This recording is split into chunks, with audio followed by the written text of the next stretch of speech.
ఎవరిని? మన దేవుడైన యెహోవాని ప్రేమించి సేవింపవలెను.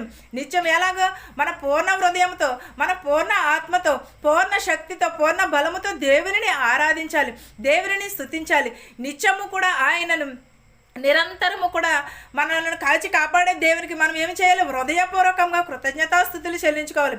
హృదయపూర్వకంగా దేవునికి అర్పణలు, దేవునికి పూర్ణ హృదయముతో, పూర్ణ ఆత్మతో మనము మన దేవుడైన యెహోవాను ప్రేమించాలి, సేవింపవలెను. మీకు ఇచ్చిన ఆజ్ఞలలో మీరు జాగ్రత్తగా వినిన ఎడల, మన దేవుడు మనకిచ్చిన ఆజ్ఞలను మనము జాగ్రత్తగా చూచుకోవాలి.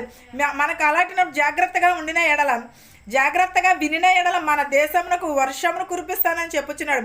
అనగా తొలకరి వాన, కడవరి వాన, దాని కాలము వరకు మనలను, మన పంట చేలను దీవిస్తానని చెప్పుచున్నాడు. కడపడి వాన, మొదటి వాన కురిపిస్తానని చెప్పుచున్నాడు. దేవుని ఆజ్ఞలను గైకున్నప్పుడు మన పూర్ణ